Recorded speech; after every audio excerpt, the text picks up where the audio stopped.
Okay, so I'm down on the floor here, and you can have your legs wherever they're comfortable. I've just got mine sort of planted, and we're just gonna do a few little neck rolls here. If this is not challenging enough, you could always put a couple pillows under your shoulders. That's just gonna lift your body up and give you a little bit more extension through the back of the neck. But I do encourage you to just start flat on the floor and give it a try like this. What we're gonna do with the head and neck, just wherever it is, I invite you to kind of bring your chin sort of down and back. So almost like we could kind of make a double chin face here. And we're just gonna do a few little motions like that, kind of bringing the chin back and down and then up to whatever your neutral is. So back and down and then into your neutral, back and down, into your neutral. One more time here, back and down, and then into your neutral. Now we're gonna get into that back and down position again, and then this time we're just gonna think about peeling the head off the ground. So it's gonna look like this. We're gonna kind of come down, and it's as if I could touch the back of my neck to the mat. It's not, and that's perfectly fine. But the chin is kind of leading here, kind of coming towards the collarbones almost, and then I'm just gonna pick the head up and bring it back down and release. I'd like to do that 4 or 5 times. I'll let you go at your own pace, whatever feels good. We're just gonna lift the head up, pause for a second at the top, and then curl it back down here, and then bring the chin to that neutral. A few more times, coming up. You might start to feel those muscles in the front of your neck working. That's okay. We want that. We might maybe feel them kind of underneath the chin in sort of like the throat area. Again, perfectly fine. We want those muscles to be working through here. They often don't get worked, and that can be the cause for some pain and tension and discomfort. So one more time in this orientation here, and then coming all the way back down, and give yourself a little break. We're gonna do something similar, but with the head turned to the side. So for me, I've got my head turned to the left now, in whatever range of motion feels comfortable for you. If you can get your head kind of almost to the side, that's great. If you cannot, and you're maybe about 20, 45 degrees or something, that's perfectly fine too. So I just want you to think about rotating that head to the side, and then we're gonna do kind of the same thing, just lifting the head up and then coming back down, kind of tucking that chin in and towards, and then lifting up and coming back down, lifting up, coming back down, lifting up, coming back down. One more time here, and back down, other side. So I've got my pardon me, head facing to the right, trying to think about my spine kind of being aligned still, and then just tucking that chin gently and lifting the head off the ground, and then coming back to the floor. Lifting the head off the ground, coming back to the floor. Lifting the head off the ground, back to the floor, lift and down, and one more time here, tuck the chin, lift the head, and then coming back down and just returning to sort of a neutral position here.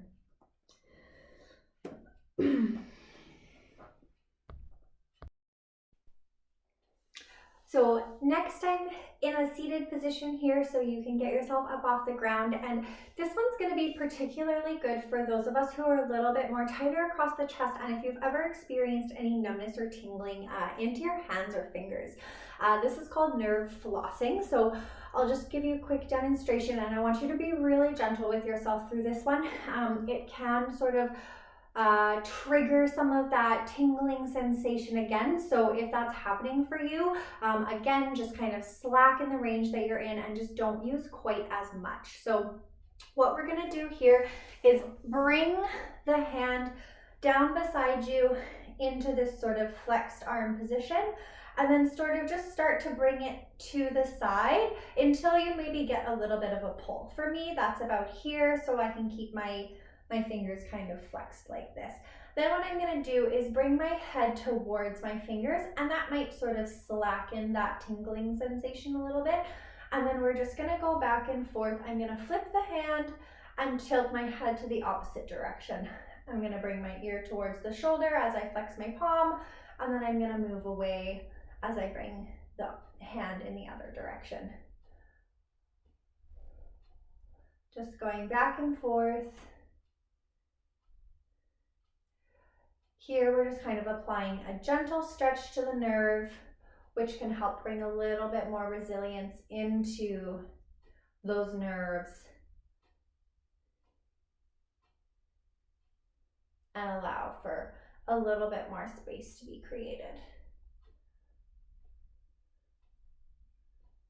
Amazing. Let's do the other side here. So same thing, palm nice and flexed, come out to the side until you feel some sort of sensation here, and then just bring that ear towards the same side of the arm that is there, and then flip the palm, move to the other side, and just flipping the wrist as you flip the head.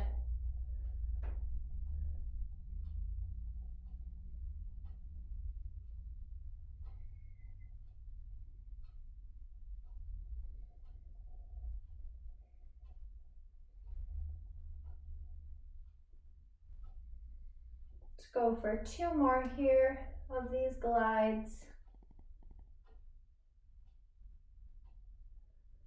Wonderful. Drop that down. Shake it out if you need to. Give yourself a couple little shoulder rolls here. And then we're gonna bring in a little bit of rotation to our thoracic spine. So I had mentioned that earlier, kind of through the rib cage here, the back body from the base of the neck, kind of 2/3 of the way down the back. That's our thoracic spine, and it actually allows us to do a lot of rotation here. So just in your seat or wherever you're comfortable, you can cross your arms around your chest if that feels good, or just let them hang. But we're just gonna rotate to one side as much as possible, and then come through the middle and do the other side. Taking in some nice breaths and letting those shoulders drop back and down, coming through the center, rotating to the other side, through the center, rotating to the other side, in through center, rotation the opposite direction, through the center, and rotating.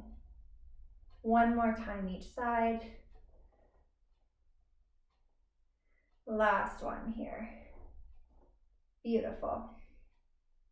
And then next we're going to come into a standing position to finish off here. Here we're just going to integrate the full spine in 2 different ways.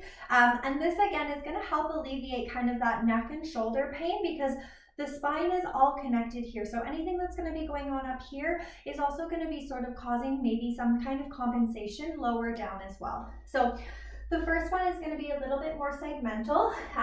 You can use a bed or a chair or anything that's available to you. This is kind of like a cat and cow from yoga, just a slightly gentler version because we're not on all fours here. So leaning into whatever's available to you, and then sending kind of the bum out and back. And then here, once we've got into that position, you're just nice and supported. I want you to tip the pelvis forward and then open up through the chest, broaden through the collarbones, and then open up through the chin. And then now we're going to start at the pelvis again and tuck it underneath. So we're kind of sending the bum down and towards the floor, and then allowing that to kind of ripple up through the spine, arching through the back, and then tucking that chin in towards the chest. And let's start at the pelvis one more time here. Untucking that pelvis, so as if you could send the bottom of the bum up towards the ceiling, going up, up, up, and then letting the belly drop, opening up through the thoracic spine, opening and broadening through the collarbones, and then lifting up through the chin. And then starting at the pelvis again, tucking it underneath your body, moving nice and slow, letting that ripple get through the spine. Maybe you push your arms away from whatever's supporting you until you tuck your chin and find nice rounding through the back here. Untuck the pelvis at the bottom, open up through the thoracic spine, the collarbones, the chest, the cervical spine, the neck, and the chin, and then tuck that pelvis underneath you. Maybe feel some abdominal engagement as you pull that bum underneath you, round through the spine, move up into the head, neck, and shoulders, and then open that pelvis, send the bottom of the sits bones up towards the ceiling, and then uncurl that spine. Oh, nice, and open through the chin. We're gonna do one more here, tucking that pelvis underneath you, moving all the way through the body, coming together, and then releasing that, and then just opening to a more neutral position. Get yourself into a standing position next. We're just gonna finish up with some spinal rolls to just introduce a little bit more kind of flexion and range of motion through the spine here. So, and again, just thinking about kind of integrating back into the full body, the full spine here. So we're gonna start by tucking the chin and rolling it towards the collarbones here, letting the shoulders kind of fall and cave in, rounding through the spine, nice and slow, and then coming down as far as feels good for you. You do not have to touch the floor. You do not have to go as far as I am. Just go to a point that feels good, and then slowly uncurl yourself, stacking the vertebrae one by one, letting those shoulder blades kind of come back and down and relax, and then the head just nice and neutral forward. We'll do this 2 more times, tucking the chin in towards the chest, letting those shoulders and the thoracic spine curl, curl, curl as you move through each vertebrae individually as possible, getting further down as is comfortable, letting the body hang for a moment at the bottom, and then pushing through the feet, allowing that energy to then start stacking the vertebrae on top of one another, bringing that head to a neutral position. Last time here, curling through the spine, rounding through the spine, bringing in that flexion, inviting it in, curling down, moving the body towards the floor in whatever that looks like for you, and then pushing through the legs, slowly coming up, stacking the vertebrae as much as possible, shoulders back and down, head straight and forward. There we go. I hope you enjoyed and that you're feeling kind of a little bit looser through the neck and shoulders. Those ones that we did laying face down, if you're having maybe a little bit of tension through the front of the neck after that is totally normal. Don't be too alarmed. It just means that you've sort of worked those muscles in the front of our neck, which do not often get worked. So that can be a good thing to sort of balance out and help alleviate that head forward posture that we often get stuck in. I am in the group here, so let me know if you have any questions. Don't be shy. Again, my name's Amanda Fisk, and I look forward to chatting with you. Thanks so much.